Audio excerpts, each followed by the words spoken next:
आज का जो टॉपिक है वो है एग्रीकल्चर के ऊपर। आज हमें एग्रीकल्चर के प्रोडक्ट्स के ऊपर आज हमें बात करनी है।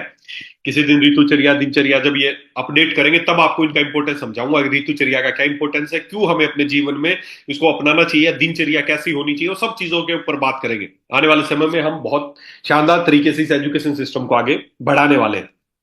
तो आज हम बात कर रहे हैं एग्रीकल्चर के प्रोडक्ट्स की। तो हमारा जो देश है वो कृषि प्रधान देश, आपको पता है। हमारे देश की इकोनॉमी बहुत बड़ी कृषि पर निर्भर करती है। तो इसके जो प्रोडक्ट्स हैं उनकी इंपॉर्टेंस जानना जरूरी है। और अपने बिजनेस के हिसाब से भी, अगर आप चाहते हैं आपका बिजनेस ग्रो करे, तो एग्रीकल्चर प्रोडक्ट्स के ऊपर आपको अच्छी जानकारी, आपकी कमांड अच्छी होनी चाहिए। तो चलिए उसके ऊपर बात करते हैं। दोस्तों, जैसा आप सबको पता है, हमारा जो एग्रीकल्चर का जो डिवीजन है, एग्रीकल्चर के जो प्रोडक्ट्स है, वो हमारा जो डिवीजन है उसका नाम है कृषि केयर। कृषि केयर ये हमारे डिवीजन का नाम है। और हमारे जो ये डिवीजन है, इसका इसका मिशन क्या है, क्यों हमने ये कृषि केयर डिवीजन बनाया, क्यों हमने एग्रीकल्चर प्रोडक्ट बनाए हैं।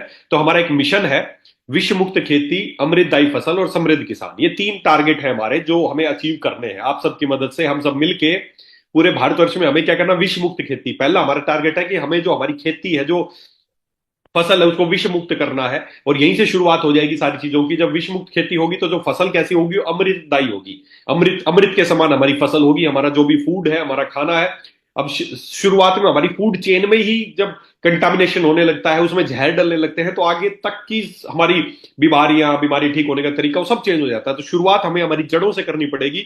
और विष मुक्त खेती हमारा पहला टारगेट है, विष मुक्त खेती। अगर ऐसा होगा तो फसल जो कैसी होगी, वो अमृतदायी होगी। और जब फसल अमृतदायी होगी और हम सब स्वस्थ होंगे, तो किसान भी हमारा समृद्ध होगा। तो हमें ये तीनों टारगेट पे काम करना है। खेती को विष मुक्त बनाना है, फसल को अमृतदायी बनाना है, और किसानों को समृद्ध बनाना है। तो इस मिशन को पूरा करने के लिए हमारा जो डिवीजन है उसका नाम है कृषि केयर डिवीजन। तो मैं पहले भी आपको यही बताया था, आज फिर बता रहा हूं कि जब भी आप किसी के पास जाएं, किसी किसानों किसानों से मिलने जाएं, किसी के पास भी जाएं, तो बोले कि जी मैं वेदालेक्स कंपनी से को रिप्रेजेंट करता हूं और हम एग्रीकल्चर पे काम करते हैं। एग्रीकल्चर का जो हमारा डिवीजन है उसका नाम है कृषि केयर, और हमारा मिशन है, हम इस मिशन पे काम करें। इस मिशन को रट लीजिए, हमारा मिशन है विश्व मुक्त खेती, अमृतदायी फसल और समृद्ध किसान। हमें इस मिशन पे काम करना है।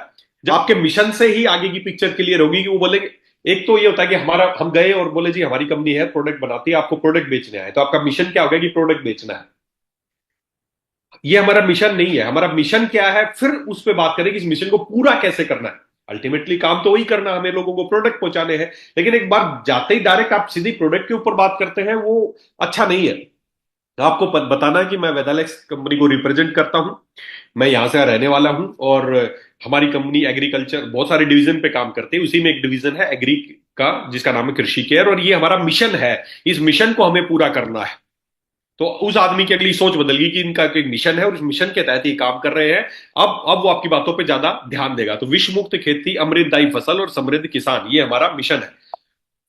अब ये मिशन पूरा कैसे होगा, ये मिशन पूरा कैसे होगा, खाली लिख देने से मिशन पूरा नहीं होगा।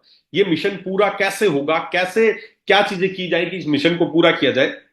तो उसके लिए आगे बढ़ते हैं। जनसंख्या तेजी से बढ़ रही है, लेकिन क्या जनसंख्या बढ़ने के साथ साथ हमारे जो भारत की जो बाउंड्रीज है, जो जमीन है, क्या वो भी बढ़ रही है क्या?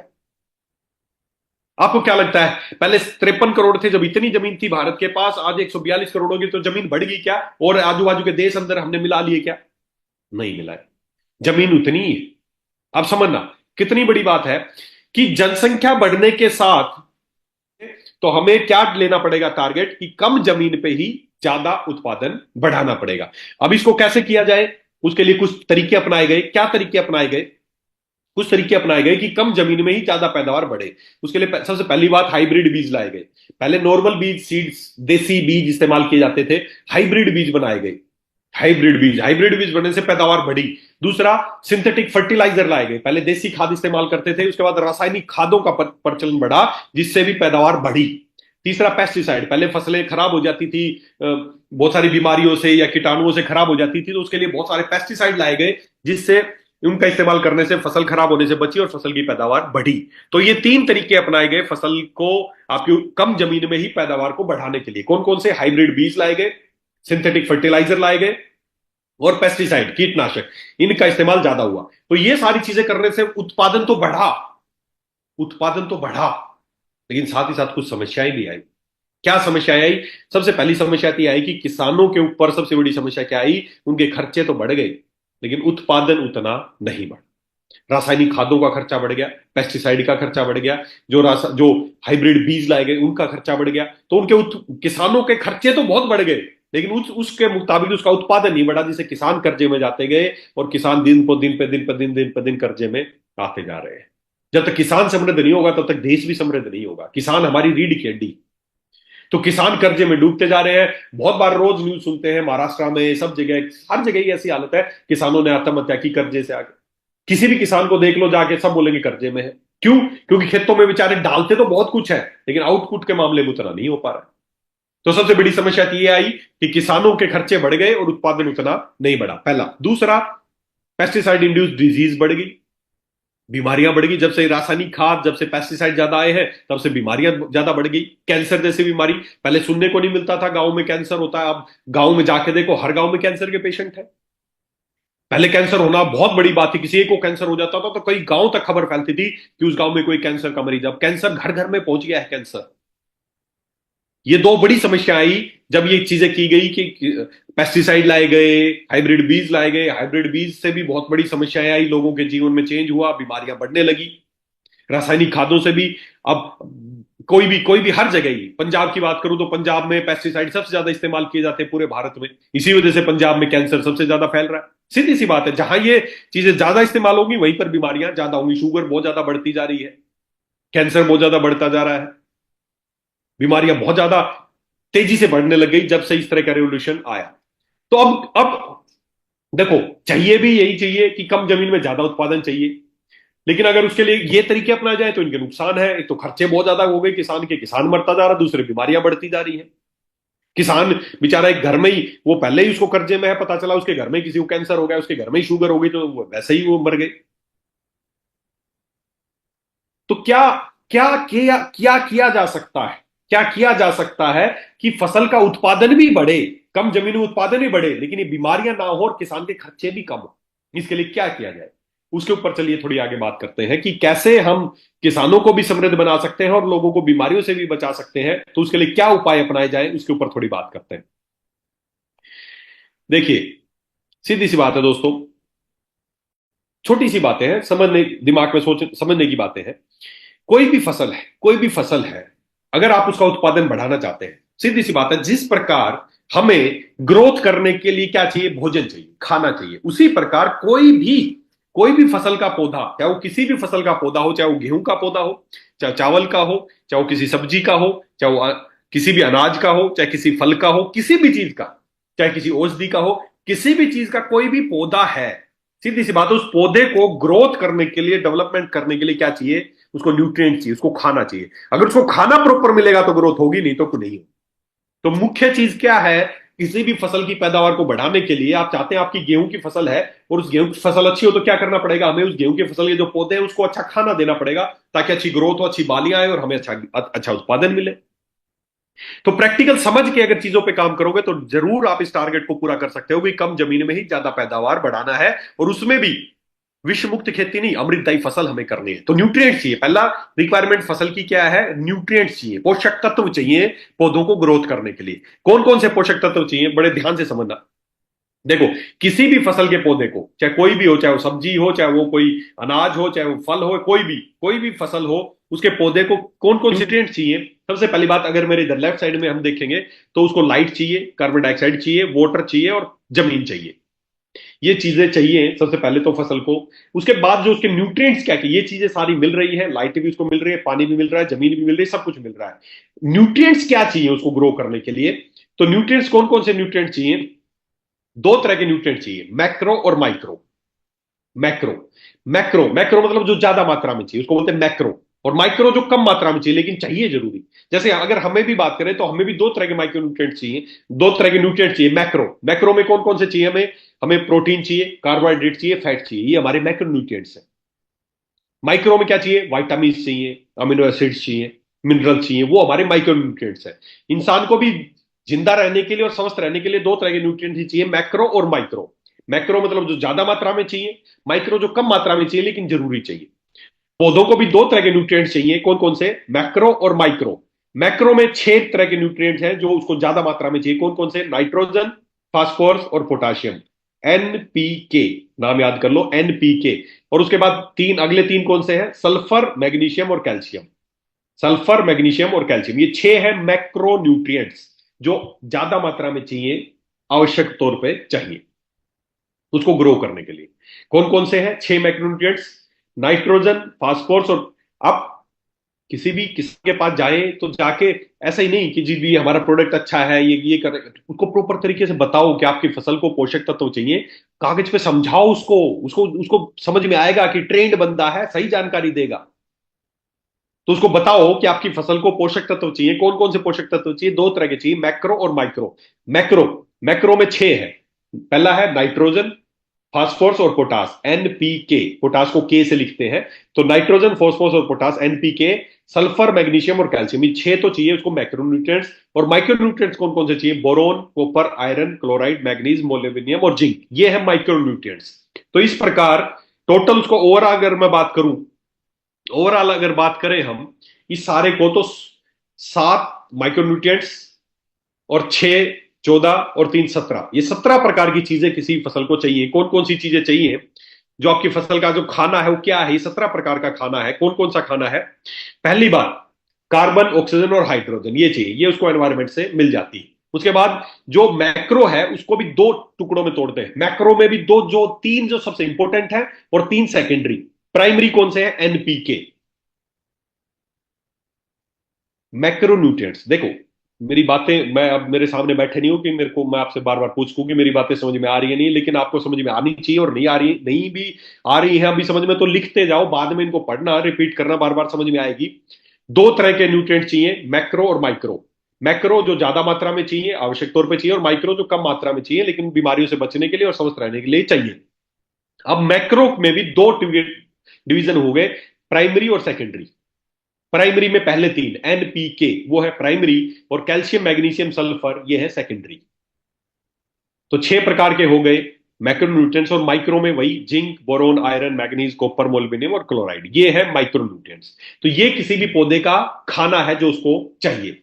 अब ये मिलता कैसे है? सबसे पहले बात करें एनपीके की। अब ज्यादातर तो हमारे जो किसान है उनको क्या, वो फसल को क्या क्या न्यूट्रिशन देते हैं? वो इन 3 प्राइमरी पे ही बस डिपेंड है, नाइट्रोजन, फॉस्फोरस और पोटास, यही दिए जाते हैं। बाकी उनको सेकेंडरी के बारे में और माइक्रोन्यूट्रिएंट्स के बारे में जानकारी नहीं है कि फसल को ये भी देने होते हैं। और इसी का नतीजा है कि उनके खर्चे तो बेचारे हो रहे हैं लेकिन उत्पादन उतना नहीं हो पा रहा है। क्यों? क्योंकि उनको केवल प्राइमरी न्यूट्रिएंट्स के बारे में पता है, वो बस पानी दे देंगे खेती में और साथ नाइट्रोजन दे देंगे, फॉस्फोरस और पोटासियम, एनपीके के बारे में तो उसको पता है, लेकिन बाकी चीजों के बारे में उसको पता ही नहीं है। और इनको भी वो कैसे देते हैं उसका कुछ देखते हैं, जानने की कोशिश करते हैं। देखिए, मैंने फिर बताया, बार बार इसको दिमाग में, स्लाइड सामने नहीं रहेगी, रट लो इन नामों को। प्राइमरी न्यूट्रिएंट्स 3 चाहिए, एनपीके, नाइट्रोजन, फॉस्फोरस और पोटास। और 3 फिर सेकेंडरी न्यूट्रिएंट्स है, कैल्शियम, मैग्नीशियम और सल्फर। आज इनके बारे में इंपॉर्टेंट तरीके से बात करेंगे, क्यों चाहिए ये, इनका रोल क्या है। और फिर माइक्रो न्यूट्रिएंट्स। तो ये सारी चीजें अब मिलती कैसे है उसके बारे में बात करते हैं। देखिए, किसान क्या करते हैं, 3 चीजें एनपीके के बारे में अगर बात करूं तो इनको कैसे वो पूरा करते हैं। सबसे पहली बात, नाइट्रोजन। नाइट्रोजन के लिए क्या इस्तेमाल किया जाता है? यूरिया। आप सबको पता होगा, किसान या किसी से बात करोगे, नाइट्रोजन कैसे मिलती है? जो सबसे इंपॉर्टेंट न्यूट्रिएंट है फसल का वो है नाइट्रोजन। और नाइट्रोजन कैसे मिलती है? यूरिया से। यूरिया का बैग आता है 100 किलो का, जिससे नाइट्रोजन मिलती है। अब समझना, किसी भी किसान से पूछना जाके, जो यूरिया का जो बैग लेके आते हैं 100 किलो का, उस पर लिखा होता है 46% नाइट्रोजन। 46% इसमें नाइट्रोजन है। उसी तरह फोस्फेट के लिए क्या इस्तेमाल किया जाता है? सिंगल सुपर फोस्फेट, इसका भी 100 किलो का बैग आता है। और पोटास के लिए म्यूरेट ऑफ पोटास, इसका भी 100 किलो का बैग आता है। और इन सब पे परसेंटेज अलग अलग लिखी होती है। जैसे यूरिया की बात करूं तो उसमें 46% नाइट्रोजन है। अगर सिंगल सुपर फोस्फेट की बात करूं तो उसमें 16% फोस्फोरस फोस्फेट है। अगर म्यूरेट ऑफ पोटास की बात करूं तो उसमें 60% पोटास है। ये किसानों को जानकारी होगी, आप उनसे पूछना, यूरिया लेके आते हो तो उस पर क्या लिखा रहता है, तो साफ बताएगा, लिखा होता है 46% नाइट्रोजन। अब आप एक बात सोचो, एक यूरिया का बैग है 100 किलो का, उस पर है 46% नाइट्रोजन, मतलब 100 किलो में से 46 किलो तो नाइट्रोजन है, तो बाकी 54 किलो क्या है? उसमें कुछ नहीं लिखा होता है। 100 किलो के बैग पे 46% नाइट्रोजन है, मतलब 46 किलो उसमें नाइट्रोजन है, तो बाकी क्या है? उसी तरह सिंगल सुपर फोस्फेट, जिसको फोस्फेट के लिए इस्तेमाल किया जाता है, उस 100 किलो में 16 किलो फोस्फेट है, बाकी 84 किलो क्या है? उसी तरह म्यूरेट ऑफ पोटास में 100 किलो में 60 किलो तो पोटास है, लेकिन बाकी 40 किलो क्या है? ये कभी किसानों ने जानने की कोशिश नहीं की। सालों से यूरिया डाल रहे हैं, सिंगल सुपर फॉस्फेट डाल रहे हैं, पोटाश, एनपी के लिए तीनों चीजें डाल रहे हैं, लेकिन कभी ये नहीं सोच के देखा कि इसमें ये तो है, बाकी क्या है। दोस्तों मैं आपको बताता हूं बाकी क्या है। यूरिया में 100 किलो है, उसमें 46 किलो अगर नाइट्रोजन है तो 54 किलो है कैरियर। उसी तरह 100 किलो में 16 किलो अगर फोस्फेट है तो 84 किलो क्या है? कैरियर है। म्यूरेट ऑफ पोटास में 100 किलो में 60 किलो पोटास है तो 40 किलो क्या है? कैरियर है। ये सब कैरियर है। आप देखें, नॉर्मल इनकी जितनी प्रतिशत जो काम की चीज है उससे ज्यादा तो इसमें कहीं ज्यादा कैरियर्स है। कैरियर क्या होता है? कैरियर क्या होता है समझने का प्रयास कीजिए। एक चीज को एक जगह से दूसरी जगह पहुंचाने की कोई माध्यम, उसको बोलते हैं कैरियर। वो है कैरियर। इस नाइट्रोजन को आपके खेत तक पहुंचाने का जो कैरियर है वो है 54 किलो। 46 किलो काम की चीज है और 54 किलो है कैरियर। 16 किलो काम की चीज है, 84 किलो है कैरियर। 60 किलो काम की चीज है और 40 किलो है कैरियर। कैरियर। मैं घर से ऑफिस आता हूं रोजाना, तो मेरी कार जो है वो मेरा कैरियर है।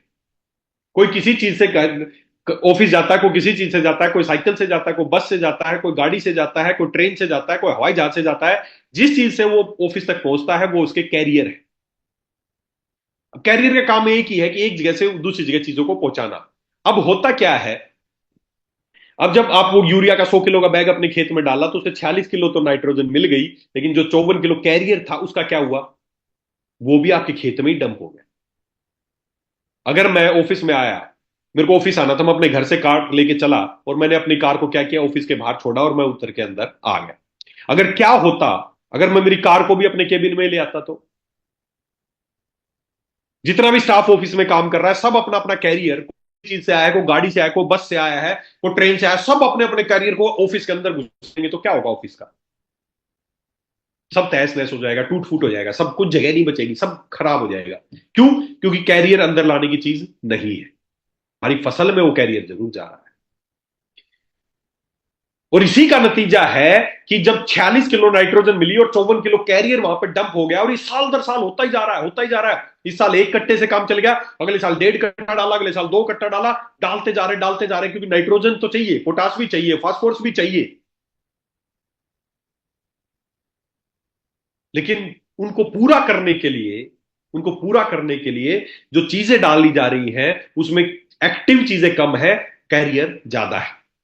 और साल दर साल ऐसा होता जा रहा है, होता जा रहा है, होता जा रहा है। किसान के खर्चे बढ़ते जा रहे हैं और इसका नतीजा क्या है? जब वो कैरियर जो आपकी जमीन में डंप होता जा रहा है उसका नतीजा क्या है, उसे क्या हो रहा है? आप देखें, नॉर्मली हमारी जमीन का स्ट्रक्चर होना चाहिए, मिनरल पार्टिकल्स 45% है हमारी जमीन में, एयर के लिए 25% जगह है, बाकी वाटर और दूसरी गैसेस के लिए 25% जगह है, और बाकी जो 5% बच गया वो है ऑर्गेनिक मैटर, जो जड़ें वगैरह है, ऑर्गेनिज्म है, रूट्स है, सब कुछ जो भी। तो ये हमारी भूमि का स्ट्रक्चर होना चाहिए। एयर 25%, मिनरल 45%, 25% वाटर और बाकी 5% ऑर्गेनिक मैटर। ये हमारी जमीन का एक संतुलित स्ट्रक्चर होना चाहिए। लेकिन हो क्या रहा है, इतना इतना यूरिया, पोटास, फॉस्फोरस इतना डाला जा रहा है जिससे ये चीजें तो उसको मिल रही, लेकिन हमारी फसल में जो कैरियर है वो डंप होते जा रहे हैं। और आज हमारी जमीन का स्ट्रक्चर, इसकी बजाय हमारी जमीन का स्ट्रक्चर ये हो गया है। 75% मिनरल पार्टिकल डिपॉजिट होते जा रहे हैं। अब सोचो, जो जमीन ऐसी होनी चाहिए थी उस जमीन का हो गया ये, तो अब जमीन कैसी होगी? धीरे धीरे आपकी जमीन बंजर होती जाएगी, आपकी जमीन हार्ड होती जाएगी। ऐसी आपकी जमीन होती जा रही है। आप अपने अपने जो आपके फादर मदर है या दादा दादी है, नाना नानी है, उनसे पूछना, जो जमीन आज जैसी हार्ड है, बंजर है, क्या वो जमीन ऐसी थी? नहीं, वो जमीन पहले बहुत अच्छी होती थी। धीरे धीरे जमीन भी बंजर होती जा रही है, किसान के खर्चे भी बढ़ते जा रहे हैं, उत्पादन भी कम होता जा रहा है, तो हर चीज गड़बड़ होती जा रही है। तो कैसे किसान समृद्ध होगा? कैसे सब लोगों को फसल मिलेगी? कैसे सब लोगों को अनाज मिलेगा? हर साल किसान यूरिया और कट्टे, फास्फोरस, पोटास डालता जा रहा है, चीजों को भी उसको फसल के लिए चाहिए, जरूरी भी है डालना, लेकिन वो डालने के चक्कर में कैरियर भी डंप होता जा रहा है और जमीन आपकी ऐसी होती जा रही है, जमीन बंजर होती जा रही है। तो इसका क्या उपाय है? अगर उपाय की बात करें तो हमें एक्टिव चीजें तो चाहिए, लेकिन हमें कैरियर ज्यादा नहीं चाहिए। साथ में हमें नाइट्रोजन चाहिए, फॉस्फोरस चाहिए, पोटास चाहिए, कैल्शियम चाहिए, सल्फर चाहिए, ये सब चीजें चाहिए हमें, ये सब चीजें चाहिए। मैग्नीशियम चाहिए, सब चीजें चाहिए, लेकिन कैरियर के बिना चाहिए। उसका क्या तरीका है, उस तरीके पे बात करते हैं। उसका तरीका एक ही है दोस्तों।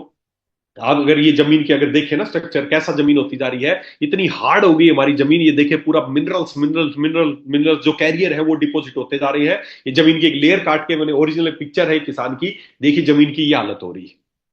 अभी जमीन की ऐसी हालत होगी तो इसमें पैदावार घटेगा या बढ़ेगा? सीधी सी बात है, घटेगा। और खर्चा उतना ही होता जा रहा है, हर साल दर साल बढ़ता ही जा रहा है। तो क्या उपाय है? इसका उपाय ये है, plant can grow in soil और सॉइललेस मीडियम। प्लांट तो पौधा तो एक ऐसी चीज है जिसको बिना जमीन के भी उगाया जा सकता है। क्यों? क्योंकि उसको तो अपने भोजन चाहिए। कौन से चाहिए? 16 प्रकार का जो उसका खाना वो चाहिए, कार्बन हाइड्रोजन ऑक्सीजन चाहिए, मैक्रोन्यूट्रिएंट चाहिए और माइक्रोन्यूट्रिएंट चाहिए। ये अगर उसको मिल जाए, कहीं से भी मिल जाए, तो ग्रो कर सकता है। और दोस्तों, हमने क्या किया है, आपकी फसल तक ये सारे न्यूट्रिएंट्स और माइक्रो न्यूट्रिएंट्स को पहुंचाने के लिए हमने एक शानदार और रिवोल्यूशनरी प्रोडक्ट तैयार किया है। और उस प्रोडक्ट का नाम क्या है? आप सबको पता है, उस प्रोडक्ट का नाम है एग्रोलैक्स ग्रोथ प्रमोटर। ये एक लिक्विड लिक्विड ग्रोथ प्रमोटर है। इसमें क्या है, इसमें आपकी फसल को जो भी न्यूट्रिएंट्स और माइक्रो न्यूट्रिएंट्स चाहिए वो सारे इसमें हमने ऐड किए। आपको नाइट्रोजन चाहिए, फॉस्फोरस चाहिए, पोटास चाहिए, जो भी मैक्रो न्यूट्रिएंट्स और माइक्रो न्यूट्रिएंट्स चाहिए, वो ज्यादातर न्यूट्रिशन हमने इसमें ऐड किए। अब आपको क्या करना है, आपकी फसल को न्यूट्रिएंट देना है तो उसके लिए बहुत ज्यादा कैरियर डंप करने की जरूरत नहीं है। ये एक बहुत ही आधुनिक, जैसे पुराने जमाने में आपने देखा होगा ना, पुराने फिल्मों में दिखाया जाता था, पुराने समय में क्या होता था, युद्ध होते थे तो इतने बड़े बड़े गोले होते थे, तोप इतनी बड़ी बड़ी तोप होती थी, कई कई सैनिक उस गोले को उठा के लाते थे, तोप में रखते थे, फिर आग लगाई जाती थी, वो गोला छोड़ते थे, वो जाके गिरता था और एक बार में 100-200 लोग मर जाते थे। कई 100 किलो का गोला था और आदमी कितने मरते थे? 100-200 लोग मरते थे। आज क्या हो रहा है? आज जो बम है ना, वो इतने छोटे छोटे बम बन गए हैं, और एक बम अगर फोड़ दिया जाता है ना, तो कुछ 100 नहीं, लाखों लोग मर जाते हैं। और परमाणु बम तो कुछ 650 ग्राम का परमाणु बम है, अगर उसको फोड़ दिया जाएगा ना तो कई करोड़ों लोग मर जाएंगे। अब इतने बड़े गोले की जरूरत नहीं है 100-200 लोगों को मारने के लिए। समय के साथ चेंज हो गया है, इसको बोलते हैं टेक्नोलॉजी। समय के साथ चेंज हो गया है। हमें अब वो बड़े बड़े 50 किलो, 100 किलो, 200 किलो के कट्टे डालने की जरूरत नहीं है अपनी फसल में। हमें उसके एक्टिव इंग्रेडिएंट जो चाहिए वो हम डाल सकते हैं डायरेक्टली, ताकि आपकी जमीन भी अच्छी रहेगी, पौधे को न्यूट्रिशन मिलेगा और आपके खर्चे भी कम होंगे। और इन्हीं सब सोच के साथ ये प्रोडक्ट हमने तैयार किया, जिसका नाम है एग्रोलैक्स ग्रोथ प्रमोटर। आपकी किसी भी फसल को ग्रोथ को प्रमोट करने के लिए प्रोडक्ट तैयार किया है, और बहुत ही इकोनॉमिक है, कम मात्रा में इस्तेमाल होगा। क्यों? क्योंकि केवल एक्टिव इंग्रेडिएंट्स इसके अंदर है। इसको इस्तेमाल कैसे करना है, और साथ ही साथ ये ग्रोथ प्रमोटर जो हमारा है, ये सभी तरह की फसल के लिए है, सभी तरह के चाहे वो फल हो, सभी तरह की सब्जियों के लिए हो, चाहे सभी तरह के अनाज हो, सभी में ये इक्वली काम करेगा। क्योंकि पौधे को न्यूट्रिएंट चाहिए, सभी पौधे को वही न्यूट्रिएंट चाहिए और वो इसको मिलेंगे। इसके अलावा अभी हमने रिसेंटली, मैं उधर गया था, आसाम गया था, नॉर्थ ईस्ट गया था, तो वहां पे पता चला टी बाग, आप सबको पता है टी बागान ज्यादा है वहां पर। और टी बागान को, जो चाय के जो पौधे हैं, उनको कुछ कुछ न्यूट्रिएंट थोड़े अलग चाहिए। और अभी तक डायरेक्ट सेलिंग कंपनी में, या वैसे भी ट्रेडिशनली, मुझे पता नहीं ज्यादा आते हैं कि नहीं आते, स्पेशली चाय के बागानों के लिए स्पेशल अलग से कोई न्यूट्रिएंट्स का अभी तक कोई सोर्स नहीं था। अपने जो वेदलेक्स परिवार के सदस्य हैं नॉर्थ ईस्ट में, आसाम में, मैं उनसे मिला तो उन्होंने सबने बताया कि सर यहाँ पे फसल की खेती ज्यादा होती है, ये चाय की खेती ज्यादा होती है, और अपने अपना जो ग्रोथ प्रमोटर बहुत अच्छा काम कर रहा है, लेकिन स्पेशली अगर इसके लिए कुछ हो सकता हो तो हम बहुत अच्छा काम इस पर किया जा सकता है, क्योंकि वहां पर खेती चाय की होती है। तो अभी रिसेंटली हमने इसी ग्रोथ प्रमोटर को स्पेशल चाय के बागानों के लिए अलग से लॉन्च किया है, जिसका नाम है एग्रोलैक्स ग्रोथ प्रमोटर। सेम नाम है, बस ये स्पेशली फॉर टी प्लांट्स है। चाय के बागानों के लिए जो न्यूट्रिएंट चाहिए वो इसमें अलग से कुछ ऐड किए हैं। तो ये दो प्रोडक्ट हैं, चाहे वो ग्रोथ प्रमोटर हो, वो, और दोनों ही ग्रोथ प्रमोटर हैं ये स्पेशली, बाकी सभी फसल के लिए ये है, और जो चाय के बागान है उसके लिए स्पेशली, चाहे वो नॉर्थ ईस्ट हो या कहीं पे भी जहां पे भी चाय की खेती होती है, उनके लिए स्पेशल ग्रोथ प्रमोटर है। और डायरेक्ट सेलिंग कंपनी में मुझे नहीं लगता कि किसी कंपनी के पास इस तरह का प्रोडक्ट होगा। तो इस प्रोडक्ट को आप इस्तेमाल कर सकते हैं, स्पेशली जो हमारी नॉर्थ ईस्ट के परिवार के सदस्य हैं उनके लिए बहुत ही शानदार ये प्रोडक्ट है, वो इसके इस्तेमाल कर सकते हैं। देखो, होता क्या है, होता क्या है, और तीसरा, हाँ तीसरा इसके साथ साथ एक प्रोडक्ट और है जिसका नाम है ऑर्गेनिक एग्रो पावर। ये भी एक पाउडर फॉर्म में है, ये भी कंसेंट्रेटेड फॉर्म में है, और इसके अंदर भी वो सारे ये स्पेशली माइक्रो न्यूट्रिएंट्स, जो आपकी फसल को माइक्रो न्यूट्रिएंट्स चाहिए आपकी फसल को विकसित करने के लिए, उसकी ग्रोथ को बढ़ाने के लिए, तो माइक्रो न्यूट्रिएंट्स को लोडेड करके हमने प्रोडक्ट तैयार किया एग्रो पावर। तो दो प्रोडक्ट है, ग्रोथ प्रमोटर, और ये तो स्पेशली टी के लिए है, और एग्रो पावर, दो प्रोडक्ट है जिसमें न्यूट्रिएंट्स आप अपनी फसल के पूरा कर सकते हैं। इनको इस्तेमाल कैसे करना है, कैसे करना है? देखिए, किसी भी पौधे की तीन अवस्थाएं, बचपन अवस्था, यौवन अवस्था और परिपक्व अवस्था। जैसे हमारी बचपन की हमारी अवस्था, फिर एक जवानी की अवस्था और एक बुढ़ापे की अवस्था। और ये तीन अवस्था ऐसी हैं जिसमें इंसान को सबसे ज्यादा केयर और सबसे ज्यादा न्यूट्रिशन चाहिए। बच्चों को ज्यादा न्यूट्रिशन चाहिए ग्रोथ करने के लिए, जवानी में ज्यादा न्यूट्रिशन चाहिए ज्यादा काम करने के लिए, बुढ़ापे में न्यूट्रिशन चाहिए ताकि वो अपने बुढ़ापे को अच्छे से स्टेबल कर सके और अपनी जिंदगी को आसानी से काट सके। तो ये तीन अवस्थाओं में ज्यादा न्यूट्रिएंट्स की जरूरत पड़ती है। उसी तरह फसल में भी इन तीन अवस्थाओं में ज्यादा पोषक तत्वों की जरूरत पड़ती है। तो हमें ये दोनों ही प्रोडक्ट, ग्रोथ प्रमोटर और ग्रोथ एग्रो पावर, इन दोनों का इस्तेमाल करना है, और 3 बार करना है। किसी भी फसल पे 3 बार करना है। कितनी बार करना है? 3 बार करना है। पौधे की बचपन अवस्था में, पौधे की यौवन अवस्था में और पौधे की परिपक्व अवस्था में इसको इस्तेमाल करना है। तो जब भी कई बार लोग पूछे कितनी बार इस्तेमाल करना है, कैसे इस्तेमाल करना है, तो इसको कैसे इस्तेमाल करना है, जो हमारा जो हमारा ग्रोथ जो पाउडर है, एग्रो पावर है, उसको क्या करना है, 1 लीटर पानी में 1 ग्राम पाउडर डलेगा। केवल 1 लीटर पानी में 1 ग्राम पाउडर, दोनों स्प्रे करना है। जो भी कई बोलते हैं सर ये कितनी जमीन के लिए है पैकेट, कोई कोई मतलब नहीं है आपको इस बात से। आपकी जो स्प्रे करने की टंकी है अगर 10 लीटर की है तो उसमें 10 ग्राम पाउडर डलेगा। और जो ग्रोथ हमारा जो लिक्विड जो ग्रोथ प्रमोटर है, उसको डलता है 2 से 2.5 ml। 1 लीटर में 2 से 2.5 ml। तो ये दोनों की मात्रा है कि एग्रो पावर जो है वो 1 लीटर पानी में 1 ग्राम पाउडर डलेगा। अगर 10 लीटर की टंकी है तो 10 ग्राम पाउडर, और उसमें लगभग 20 से 25 ml हमारा ग्रोथ प्रमोटर। तो इस हिसाब से ये दोनों डालने हैं और अपनी फसल पे स्प्रे करना है। कितनी बार करने हैं? 3 बार करने हैं। एक बार जब आपकी ये, अगर मैं फसल वाइज बताऊं तो जैसे ये अलग अलग फसल के अनुसार अगर मैं बात करूं, जो भी सब्जियां हैं जैसे टमाटर, बैंगन, मिर्ची, तो उसमें पहला छिड़काव पौधा लगाने से 25 से 30 दिन बाद, फिर उसके बाद दूसरा छिड़काव उसके 15 दिन बाद, और तीसरा छिड़काव उसके 15 दिन बाद।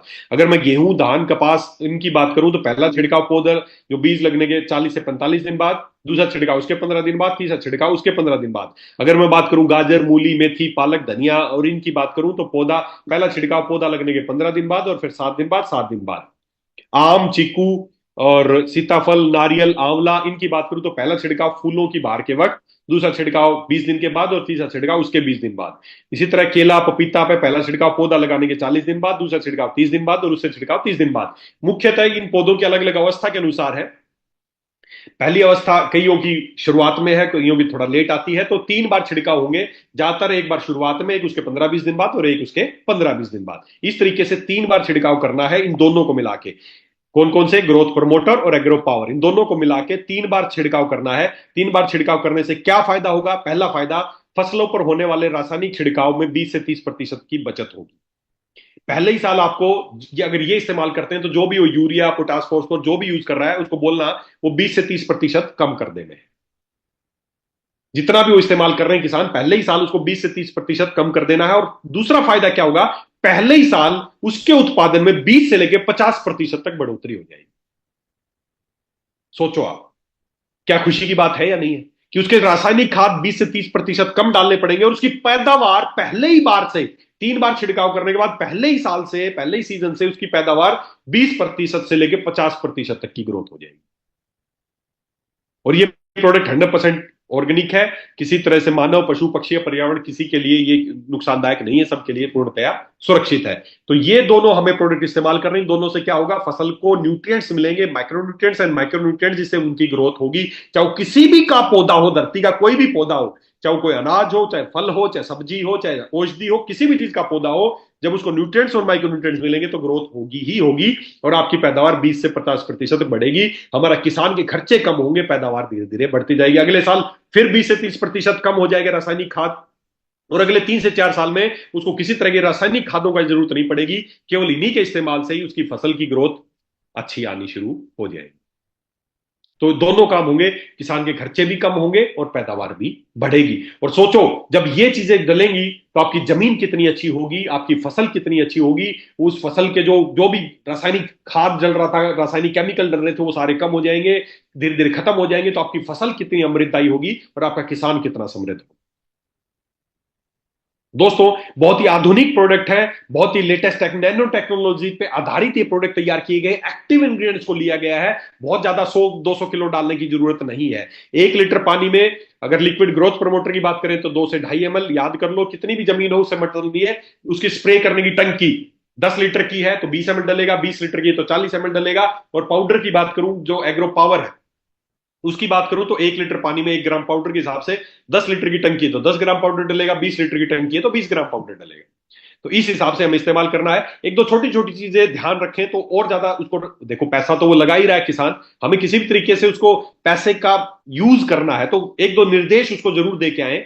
एग्रो पावर या ग्रोथ प्रमोटर दोनों का छिड़काव करते समय कोशिश करें जमीन में नमी होनी चाहिए, या फिर छिड़काव के बाद पानी देने की व्यवस्था होनी चाहिए जिससे इसके रिजल्ट ज्यादा आएंगे। या तो जमीन में नमी होनी चाहिए या उसके छिड़काव करने के बाद पानी देने की व्यवस्था आपके पास होनी चाहिए, क्योंकि न्यूट्रिएंट्स मिलेंगे साथ ही फसल को पानी भी मिलेगा तो उसको ग्रोथ ज्यादा होगी। दूसरा, अच्छे परिणामों के लिए जब भी इनका छिड़काव करें तो या तो सुबह 10 बजे से पहले या शाम को 5 बजे के बाद करें, दोपहर के समय में ना करें। छोटी सी जानकारी है, अगर देने से कुछ प्रतिशत भी ग्रोथ बढ़ी तो आपका क्या गया। सुबह 10 बजे से पहले क्यों, क्योंकि उस समय जमीन में सुबह 10 बजे से और शाम को 5 बजे के बाद जमीन में नमी ज्यादा रहती है, उस समय नमी का मौसम रहता है, इसलिए उस समय करनी चाहिए, दोपहर के समय में छिड़काव नहीं करना चाहिए। तो समझ में आ गई दोनों प्रोडक्ट्स के बारे में, क्यों आवश्यक है, समझ में आ गया। न्यूट्रिएंट्स हैं, खाना है ये, तो न्यूट्रिएंट्स के लिए दोनों प्रोडक्ट्स हैं, इनको इस्तेमाल करना है, कैसे करना है वो भी आपको समझ में आ गया। चलिए आगे बढ़ते हैं। फायदा क्या होगा वो भी मैं आपको बता दिया, 20 से 30% रासायनिक खादों में कमी आएगी और 20 से 50% आपकी फसल में ग्रोथ होगी। तो ये दोनों फायदे आपको मिलने वाले हैं। उसके बाद आगे बढ़ते हैं, हमारा एक और प्रोडक्ट है भूमिलेक्स सॉइल कंडीशनर ग्रेन्यूल्स। इसके बारे में बात करते हैं। इसके बारे में बहुत लोगों के क्वेश्चन आते हैं, सर ये क्या है, किस चीज से बना है, कैसे इस्तेमाल करना है, तो इसके बारे में चलिए बात करते हैं। ये 5 किलो का पैकेट है, इसमें 4 किलो की आपसे पेमेंट ली जाती है और 25% इसमें फ्री मिलता है, 4+1, मतलब 4 किलो के साथ 1 किलो फ्री मिलता है। तो ये 5 किलो का पैकेट है और मार्केट में इस तरह के जो ग्रेन्यूल्स उनसे बहुत सस्ता हम बेचते हैं, क्योंकि एग्रीकल्चर के प्रोडक्ट्स हमने बहुत इकोनॉमिक रखे हैं, क्योंकि किसानों की जरूरत की चीजें हैं बहुत ज्यादा। मार्केट में इसी को लोग पता नहीं कितना महंगा 2-2 हजार, 1500-2000 रुपए तक का बेचते हैं, हम इसको बहुत इकोनॉमिक बेचते हैं ताकि हर किसान तक ये पहुंच सके। अभी क्या है समझने की कोशिश करना है, क्या किस चीज से बना है, इसके क्या फायदे हैं, उन फायदों के बारे में समझते हैं। पहली बात, जो ये ग्रेन्यूल्स है ना, जो इसके दाने हैं, दाने किस चीज के बने, ये बने हैं जिप्सम के, जिप्सम ग्रेन्यूल्स है ये। जिप्सम, जिप्सम क्या करता है, gypsum gives nutrient to plant by providing sulphur and calcium, with calcium help the absorption of nutrient in the root and sulphur improve crop yield. It has the ability to improve acidic soil. ये दाने किस चीज के हैं, ये है gypsum के granules है।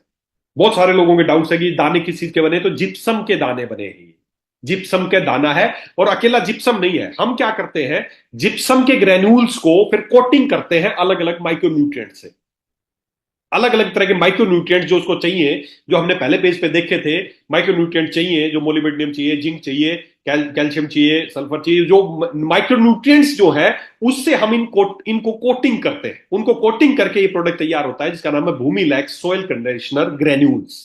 तो जिप्सम के ग्रेन्यूल्स है और उसको कोटिंग की गई है, कोटिंग कई बार मल्टीपल कोटिंग की गई है, अलग अलग न्यूट्रिएंट्स की कोटिंग की गई। जब आप इसको बनता हुआ देखेंगे आपको लगेगा यस बहुत मेहनत करते हैं हम इसको बनाने के लिए, हम खुद बनाते हैं इसको। तो जिप्सम के ग्रेन्यूल्स लेते हैं और उस पर हम अलग अलग न्यूट्रिएंट्स जो है उसकी कोटिंग करते हैं। जब आप इन ग्रेन्यूल्स को अपनी जमीन में डालते हैं तो आपकी जमीन को क्या क्या फायदे मिलेंगे उसके बारे में बात करते हैं। पहली बात, जिप्सम जो है वो क्या करता है, वो आपकी जमीन को भुरभुरा करता है, आपकी एसिडिक जमीन को इंप्रूव करता है, उसकी एसिडिटी को कम करता है, माइक्रोन्यूट्रिएंट्स को एब्जॉर्ब करने में हेल्प करता है, पानी की पेनिट्रेशन को बढ़ाता है। ऐसे कुछ फायदे हैं, कौन कौन से फायदे हैं। पहला फायदा क्या है उसका, जिप्सम ग्रेन्यूल्स का, और जब कोटिंग हो जाती है तो साथ में माइक्रोन्यूट्रिएंट्स भी ऐड हो जाते हैं। तो क्या उसके फायदे हैं, पहली बात तो जो जो जमीन है ना उसकी पीएच को सुधारता है। पीएच का मतलब आपकी जो जमीन है ना वो एसिडिक है या एल्कलाइन है। एक मैं जब कैंसर के ऊपर हमने बात की थी तो आपको एक पीएच स्केल के बारे में बताया था, 0 से लेके 14 तक एक स्केल होता है। इस स्केल पे किसकी भी पीएच अगर 0 से लेके 6 तक है तो वो एसिडिक है, अगर वो 8 से लेके 14 तक है तो वो एल्कलाइन है। तो अगर अब आज आज जो सबसे बड़ी समस्या क्या हो रही है, रासायनिक खादों को डाल डाल के जो हमारी जो जमीन है ना वो एसिडिक होती जा रही है। जैसे हमारा शरीर एसिडिक होता जा रहा है, उसी तरह हमारी जमीन भी एसिडिक, जब हमारा शरीर एसिडिक होता है तो कैंसर जैसी बीमारी होने लगती है, और जब हमारी जमीन एसिडिक होने लगती है तो पैदावार कम होने लगती है, और उसकी जो फसल होती है वो भी प्रभावित होने लगती है। तो आज जो सबसे बड़ी समस्या ये है कि जो हमारी जो जमीन है, जो उसकी नॉर्मल पीएच, नॉर्मल जो पीएच उसकी नॉर्मल होनी चाहिए, ना एसिडिक होनी चाहिए ना अल्कलाइन होनी चाहिए, और वो आपको पता है कि करीबन 7 के करीब होनी चाहिए। हमारी जो जमीन है ना, उसकी पीएच आप देखेंगे, ये एक ओरिजिनल एक किसान की, जब मैंने पीएच चेक कराई तो उसकी जमीन का स्ट्रक्चर है, शुरू में 0 से 10 सेंटीमीटर तक जो पीएच थी वो 4.2 थी, 10 से 20 सेंटीमीटर 4 पीएच, उससे नीचे 4.8 और उससे नीचे 5, लगभग 4 और 5 पीएच की जमीन ये है, लगभग एसिडिक जमीन है। और जब एसिडिक जमीन होती है तो उससे पैदावार भी घटने लगती है। क्यों घटने लगती है? क्योंकि जब एसिडिक होती है तो जो माइक्रोन्यूट्रिएंट जो सहन कर, जो सोखने की क्षमता है जड़ों की, वो घट जाती है। जड़ें जो माइक्रोन्यूट्रिएंट जो सोखती हैं, वो सबसे ज्यादा जब पीएच 7 या 7 और 8 के बीच में जब पीएच होती है, तो उस समय जो जमीन है उसके अंदर सबसे ज्यादा क्षमता होती है कि वो न्यूट्रिएंट्स को एब्जॉर्ब कर सकती है। और जब जमीन एसिडिक होती है तो न्यूट्रिएंट्स, कितने भी न्यूट्रिएंट्स डाल देना जमीन में, आपकी जड़ें उसको सोख नहीं पाएंगी। इसलिए जमीन की पीएच को नॉर्मल रखना बहुत आवश्यक है। अगर एसिडिक जमीन है और आप उसको माइक्रोन्यूट्रिएंट्स या न्यूट्रिएंट डाले जा रहे हैं, डाले जा रहे हैं, तो उससे होगा क्या? न्यूट्रिएंट्स तो आप दे रहे हो लेकिन वो एब्जॉर्ब ही नहीं होंगे।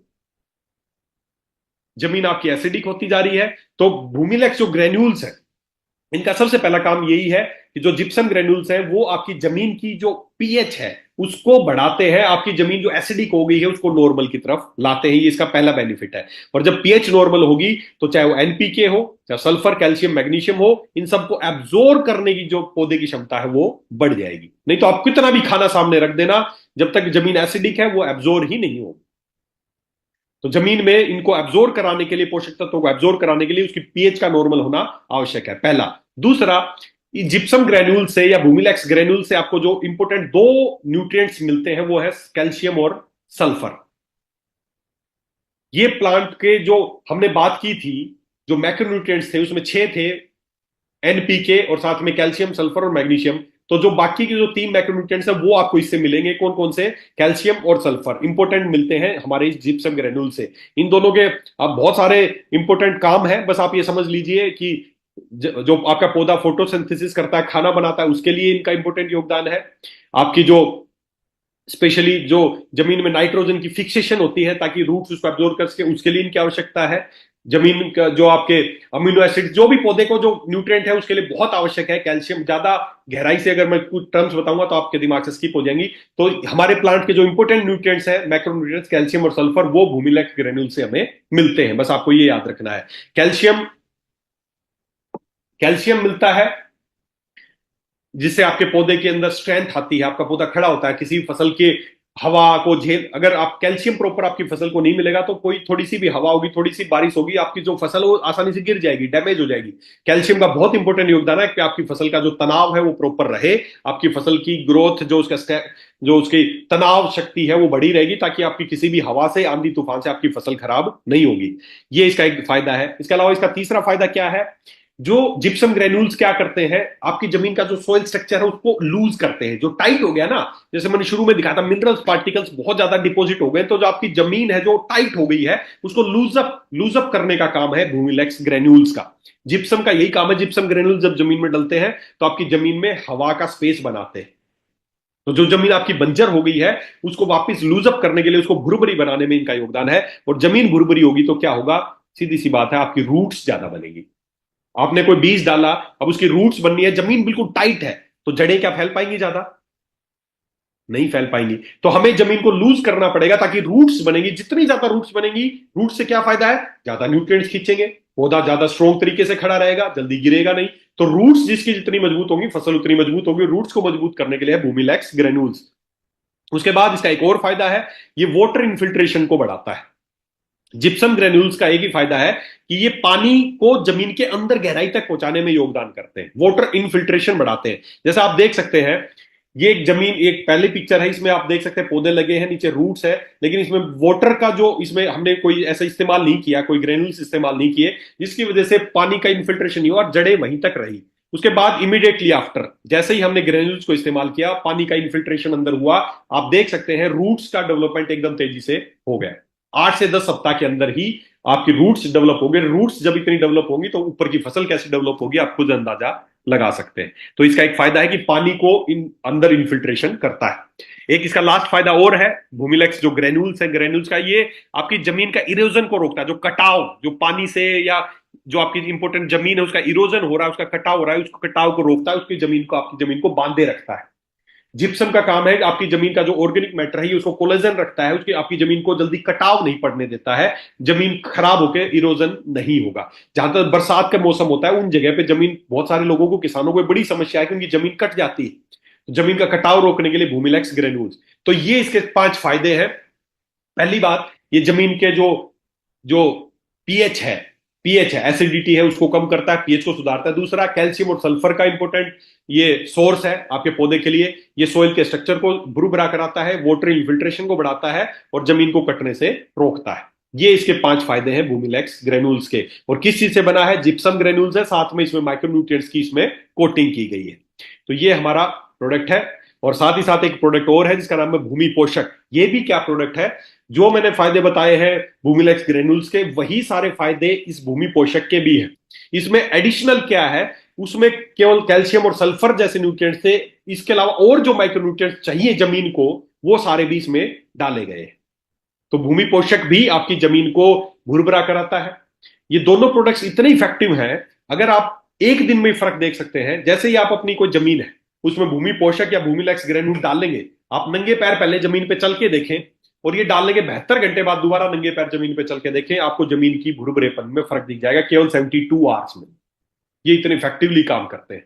आपके जमीन के जो जो जीव जंतु हैं जो जमीन के अंदर, जो जो हमारे फ्रेंडली बैक्टीरिया, ये उनकी ग्रोथ को बढ़ाते हैं। तो ये जमीन के लिए 2 प्रोडक्ट हैं, भूमिलेक्स ग्रेन्यूल और भूमि पोषक। और ग्रोथ ऊपर बढ़ाने के लिए ग्रोथ प्रमोटर और साथ में एग्रो पावर, ये प्रोडक्ट्स हैं। उसके बाद आगे बढ़ते हैं। एक चीज और है जिसके बारे में हमें बात करनी चाहिए, क्या है? आप देखेंगे, आपने किसी भी किसान के पास आप गए और आपने उस किसान को बोला कि ठीक है भाई, तू हमारा ग्रोथ प्रमोटर ले और इसको पानी में डाल के इसका स्प्रे कर, या एग्रो पावर ले, इसको पानी में डाल उसका स्प्रे कर। किसान को बेचारे को जो भी कोई कुछ दियाता है वो उसको मान लेता है, उसका स्प्रे करता है। और जैसे ही स्प्रे करते हैं उसके बाद एक और बड़ी समस्या आती, क्या आती है? किसान फसलों पर आने वाली हर तरह की बीमारियों के लिए महंगी से महंगी दवाइयों का छिड़काव करते हैं, या उत्पादन बढ़ने के लिए या कोई भी चीजों को बढ़ाने के लिए कोई भी उत्पादों का छिड़काव करते हैं। लेकिन ज्यादातर देखा जाता है कि महंगी से महंगी दवाई छिड़कने के बाद भी, और आप जो प्रोडक्ट देने आए उनको छिड़कने के बाद भी, परिणाम जो आप बता के आए वो परिणाम उसको नहीं मिलते हैं। क्यों नहीं मिलते हैं? उसका एक कारण है। वो क्या कारण है? जब भी किसी चीज का वो किसान स्प्रे करता है तो जो पत्ते पे जो उसकी बूंदे हैं ना, वो पानी की बूंदे वैसे की वैसे गिरी रहती हैं। क्यों? क्योंकि वाटर सरफेस टेंशन के कारण, पानी का जो सरफेस टेंशन है उसकी वजह से जो भी चीजें जे रहे हैं वो उसके अंदर एब्जॉर्ब नहीं हो रही, पानी की बूंदें बन के वहीं खड़ी बैठी रहती है। आप प्रैक्टिकली करके देखें। आप गत्ते गत्ते का बोर्ड ले सकते हैं, उसमें पानी लें और ऐसे डाल दें तो पानी बूंद के रूप में काफी लंबे समय तक वहीं पे बूंद के रूप में ही डटा रहेगा। या आप अपनी जमीन पे भी पानी डालेंगे तो पानी काफी देर तक ऊपर ही खड़ा रहेगा, क्योंकि पानी की एक सरफेस टेंशन है। और इसी सरफेस टेंशन के कारण ही पानी के ऊपर बड़े बड़े जहाज चलते हैं। पानी के ऊपर इतना बड़ा, आप सोचे, पानी एक सुई डालोगे वो पानी के अंदर तुरंत डूब जाएगी, और पानी कई कई 100 क्विंटल के बड़े बड़े जहाज पानी के ऊपर तैरते हैं इसी पानी के सरफेस टेंशन के कारण। तो ये पानी का सरफेस टेंशन की वजह से कुछ भी चीज जो भी आप पत्ते के अंदर, जो फसल के अंदर पहुंचाना चाहते हैं वो नहीं पहुंच रही है। क्यों? क्योंकि वो पानी के बूंदे के रूप में पत्तों के ऊपर ही पड़ा रह गया, वो अंदर एब्जॉर्ब नहीं हो रहा है। देख सकते हैं आप, जैसे देख सकते हैं ये पत्ता है, इस पत्ते के ऊपर पानी की बूंदे के रूप में आपने कोई भी स्प्रे किया, वो पड़ा है, और जैसे थोड़ी हवा चलेगी ये सारा नीचे झड़ जाएगा और पत्ते के अंदर नहीं जाएगा। तो अगर हमें क्या करना है, कोई भी चीज, जैसे आप एक एग्जांपल समझे, जैसे चुंबक है, नॉर्थ नॉर्थ पोल को आपस में करोगे तो रिपेल करेंगे, और नॉर्थ और साउथ को करोगे तो आपस में चिपक जाएंगे।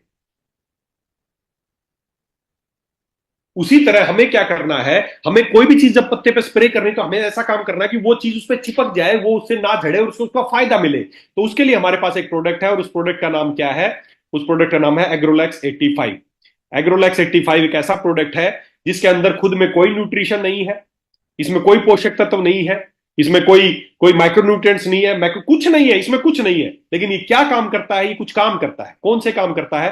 पहला काम करता है स्प्रेडर का काम करता है। स्प्रेडर जो पानी की बूंदें पत्ते के ऊपर ऐसे से पड़ी थी उनको स्प्रेड कर देता है, चिपका देता है। स्प्रेडर है ये, पहला फायदा इसका स्प्रेडर का काम करता है। दूसरा पेनिट्रेटर, पत्तों पर छिड़काव किए गए द्रव आसानी से पत्तों के अंदर नहीं जा पाते क्योंकि पानी की सरफेस टेंशन जो है वो उसकी वजह से जो पत्ते की क्यूटिकल लेयर है वो पानी उसके अंदर छेद नहीं करता, अंदर नहीं जा पाता। लेकिन जैसे ही एग्रोलैक्स 85 को मिला दिया जाता है तो जो पत्तों की क्यूटिकल लेयर है उसको छेद करके जो भी चीज आपने दी वो अंदर घुस जाती है। तो पहला काम है स्प्रेडर, दूसरा काम है इसका पेनिट्रेटर, पेनिट्रेट करके अंदर पहुंचाएगा। तीसरा एक और फायदा इसका ड्रिफ्ट कंट्रोल। नॉर्मली किसान जब कोई भी स्प्रे करता है ना तो पानी की पतली पतली बूंदें बनती हैं और वो काफी हवा में चली जाती है, वेस्ट हो जाती है, पत्तों पे गिरने की बजाय हवा में काफी वेस्ट हो जाती है। तो ये जब 85 मिला दिया जाएगा किसी भी चीज के साथ तो पानी की बूंदें जो है वो धुआं नहीं बनेगा, मोटी बूंदें होंगी और सारी पत्तों के ऊपर गिरेंगी। ये इसका एक फायदा है। इसके अलावा एक इसके ये इसके कोई भी इसके फायदे बोल सकते हैं। ये एक बहुत अच्छा स्प्रेडर है, बहुत अच्छा पेनिट्रेटर है, बहुत अच्छा एक्टिवेटर है, कुछ भी आप इसको बात बोले। ये क्या करेंगे, किसी भी चीज के साथ मिलेगा ना तो उसके रिजल्ट बढ़ा देगा। क्यों बढ़ा देगा? क्योंकि वो चीजें अंदर जानी शुरू हो जाएंगी। ये पानी को उसके साथ कुछ भी घोला गया है उसको पत्तों के अंदर घुसाएगा, सीधी सी बात ये है। और जब अंदर घुसाएगा तभी रिजल्ट आएंगे। तो ये एग्रोलैक्स 85 है। इसको इस्तेमाल कैसे करना है? इसको भी इस्तेमाल ऐसे ही करना है। 1 लीटर पानी में 1 से 2 ml 2 ml तक इसको डालना है। जैसे ग्रोथ प्रमोटर था उसी तरह इसको 1 लीटर पानी में 1 से 2 ml तक डालना है। और ये इस पे साफ लिखा है ये एक्सीलेंट स्प्रेडर है, एक्टिवेटर है, वेटर है, नेक्स्ट जनरेशन है। ये देखो मैं फिर आपको एक बात बताऊं, ये अपने आप में कोई न्यूट्रिएंट नहीं है, लेकिन किसी भी चीज के साथ जब मिला दिया जाएगा तो उसके फायदे बढ़ा देगा। क्यों फायदे बढ़ा देगा? क्योंकि ये उनको अंदर इसके आप इसके बहुत सारे डेमोन्स्ट्रेशन करके दिखा सकते हैं किसानों को। जैसे कोई भी आप जैसे बहुत सारे लोग करते हैं कि कोई भी पौधा कोई भी एक ऐसा पौधा लें, कोई भी जंगली पौधा, कोई भी आप रोड किनारे कहीं से भी कोई भी एक पौधा उखाड़े, छोटा सा पौधा ले ले कोई जिसके छोटे छोटे पत्ते हो ताकि डेमो आसानी से हो जाएगा। छोटा सा पौधा ले, उसको जमीन से उखाड़ ले, 2 पौधे ले एक जैसे, कोई भी खपतवार कुछ भी उग रहा हो, 2 पौधे उखाड़ ले और दोनों को 10 मिनट के लिए रख दे। दोनों मुरझा जाएंगे जमीन से फटने के बाद, आपको पता है। एक गिलास दो बोल में पानी ले, एक पानी नॉर्मल रखें और एक पानी में एग्रोलैक्स 85 की कुछ बूंदे डाल दें। अब दोनों जो मरे हुए पौधे हैं, मुरझाए पौधे, दोनों को एक नॉर्मल पानी में डाल दें और एक एग्रोलैक्स मिले हुए पानी में डाल दें और 5 मिनट बाद आप चमत्कार देखें। नॉर्मल पानी में जो पौधा पड़ा था वो ऐसे कैसा मरा रहेगा, लेकिन जो एग्रोलैक्स 85 मिला हुआ पानी था उसमें जो पौधा डलेगा वो दोबारा से जीवित हो उठेगा, फ्रेश हो जाएगा। केवल 5 मिनट में चमत्कार आपको दिखेगा और किसान खुश हो जाएंगे, अरे वाह, मरे हुए पौधे को जिंदा कर दिया। बिल्कुल कर दिया। क्यों कर दिया? क्योंकि पानी दोनों को मिला लेकिन उसका पानी अंदर नहीं जा पाया, इसने क्या किया, पानी को अंदर घुसा। बस ये इसका काम है। आप किसान और भी बहुत सारे डेमो कर सकते हैं। किसान के पास जाएं, उसके खेत में, उसकी खेत में ही जमीन है, सूखी जमीन, वहां पे जाएं, 2 खड्डे करें, एक में नॉर्मल पानी डाल दें और एक में एग्रोलैक्स 85 की कुछ बूंदे मिला के वो पानी दूसरे खड्डे में डाल दें, छोटा सा खड्डा करके। और आप जैसे ही वो पानी अंदर चला जाए उसके बाद उस जमीन को उस खड्डे के नीचे से खोद के देखें, जहां नॉर्मल पानी डाला था वहां इतनी जमीन गिल्ली मिलेगी, जहां एग्रोलैक्स 85 मिला हुआ पानी डाला था वहां इतनी जमीन गिल्ली मिलेगी। मतलब ये पानी को डीप तक, गहराई तक लेके जाएगा, ज्यादा नमी रखेगा। तो ये इसके फायदे हैं एग्रोलैक्स 85। तो अब करना क्या है, किसान के पास जाना है, उसको बोलना है 3 चीजें हमारे पास है, एक ग्रोथ को बढ़ाने के लिए, एक जमीन को अच्छा करने के लिए और एक इन दोनों के रिजल्ट को बढ़ाने के लिए। तो ग्रोथ के जो भी चीजें जो स्प्रे करनी है उन सब के साथ एग्रोलैक्स 85 को मिलाना है ताकि उनके रिजल्ट ज्यादा आपको मिले। और 2 जो प्रोडक्ट है हमारे ग्रेन्यूल्स और भूमि पोषक, वो आपकी जमीन की पोषक तत्वों को, जमीन को लूज करने के लिए, जमीन को पीएच को बढ़ाने के लिए, जमीन की एसिडिटी को कम करने के लिए वो प्रोडक्ट इस्तेमाल होते हैं। तो ये इस तरह के हमारे एग्रीकल्चर के प्रोडक्ट्स हैं। आप इनको किसानों को बता सकते हैं और जैसे ही आप बताएंगे मैं 100% आपको भरोसा दिलाता हूं ये प्रोडक्ट्स 100% नेचुरल है, 100% ऑर्गेनिक है, किसी तरह का कोई नुकसान नहीं होगा। और जब ये फसल के ये प्रोडक्ट कोई भी ये तीनों कैटेगरी के प्रोडक्ट अगर इस्तेमाल कर लेगा, स्टाम्प पेपर पे लिख के दे आना कि पहले ही साल आपकी फसल में 20% से 50% की ग्रोथ होगी, नहीं होगी तो पैसे वापस ले लेना। ये गारंटी दे के आ जाना किसान को। पहले ही साल 20% से 50% ग्रोथ छोटी ग्रोथ नहीं है दोस्तों। अगर 1 क्विंटल अनाज होता था तो 1.5 क्विंटल अनाज होना शुरू हो जाएगा पहले ही साल। छोटी ग्रोथ नहीं है ये। और दूसरा फायदा, उसके जो रासायनिक खाद पेस्टिसाइड डाल रहा था वो कम हो जाएंगे, 50% कम हो जाएंगे। किसी भी जो भी स्प्रे करना है उसको वो बोलेगा जी आपका कोई पेस्टिसाइड नहीं आता क्या? अभी हमारा कोई पेस्टिसाइड नहीं आता है, लेकिन अगर वो पेस्टिसाइड इस्तेमाल कर रहा है, पहली बात तो एक चीज आपको बता दूं, जब अपने जो ग्रोथ वाले प्रोडक्ट और जो जमीन वाले प्रोडक्ट इस्तेमाल करेंगे तो पहली बात देखिए, बीमारी किन को लगती है? जो कमजोर होते हैं। जिसका अच्छा पोषक तत्व तो रहता है, न्यूट्रिएंट अच्छा रहता है, उसको जल्दी बीमारी नहीं लगती है। तो जब अपने प्रोडक्ट इस्तेमाल करेंगे तो पहली बात, प्रोडक्ट्स फसलों को बीमारियां ही नहीं लगेंगी, उनको पेस्टिसाइड की जरूरत ही नहीं पड़ेगी। दूसरा, अगर जरूरत है भी तो जो भी पेस्टिसाइड वो इस्तेमाल कर रहा है उसको एक ही बात बोलना है, अगर आप 1 लीटर कर रहे हो तो आधा लीटर इस्तेमाल करना, साथ में बस एग्रोलैक्स 85 की कुछ बूंदे इसमें ऐड कर देनी, जिससे कम में ही डबल का काम आपको मिल जाएगा। जहर कम हो गया, खर्चे कम हो गए, साथ में फसल अच्छी हो गई, और आपकी फसल भी अमृतदायी हो गई, आपके खर्चे भी कम हो गए, और जो जमीन है वो भी उसकी उसकी वो भी विष मुक्त हो गई आपकी। तो ये तीनों तरह के प्रोडक्ट्स इस्तेमाल करके हम अपने मिशन को पूरा कर सकते हैं। लेकिन अकेले बना देने से या बता देने से मिशन पूरा नहीं होगा। आप लोगों को किसानों तक पहुंचना पड़ेगा, हर घर तक पहुंचना पड़ेगा, लोगों को इसकी जानकारी देनी पड़ेगी। जानकारी आप दे दो, प्रोडक्ट्स की जिम्मेदारी मेरी है, रिजल्ट की जिम्मेदारी मैं लेता हूं, बस आप लोगों तक पहुंचा दो। एक जिम्मेदारी आप उठा लो कि प्रोडक्ट्स लोगों तक, घर घर तक पहुंचाने, हर किसान तक पहुंचाने जरूरत है। ये हमने बहुत ही कम रेट में रखे हैं ताकि लोगों के खर्चे कम हो सके। 50-50, 100-100 किलो के यूरिया डाल रहा, फलाना डाल रहा है, पहले ही साल आधे करा दो, बस ये दे के आ जाना। तो दोस्तों, इस तरह के हमारे प्रोडक्ट्स हैं और ये प्रोडक्ट्स आप लोगों तक पहुंचाइए। मैं उम्मीद करता हूं कि ये 100% आपको इनके उचित परिणाम जैसा आप चाहते हैं वो आपको मिलेंगे। और हमारा जो मिशन है, विश्व मुक्त खेती, अमृतदायी फसल और समृद्ध किसान, इस मिशन को हम पूरा कर सकते हैं। हम सब मिलकर इस मिशन को पूरा करेंगे। तो क्या आप सब तैयार है? तैयार है? यस, हमें मिलकर इस मिशन को पूरा करना है। और जैसे ये मिशन पूरा होगा तो सीधी सी बात है, जब किसान समृद्ध होगा, फसल अच्छी होगी, बीमारियां कम होंगी, लोग जहर से बचेंगे, हम भी स्वस्थ रहेंगे क्योंकि हम भी वही अनाज खाते हैं, तो हम भी स्वस्थ होंगे। और जब हमारा बिजनेस भी ग्रो करेगा क्योंकि हमारी चीजें लोग इस्तेमाल करेंगे तो आपका बिजनेस भी ग्रो करेगा, तो हम भी स्वस्थ होंगे और हम भी समृद्ध होंगे। हम सब मिलके हमारे पूरे इस मिशन को पूरा कर सकते हैं। तो चलिए, बहुत अच्छा लगा आज आप लोगों से बात करके एग्रीकल्चर के विषय में, और उम्मीद करता हूं आपको भी आज की जानकारी अच्छी लगी होगी।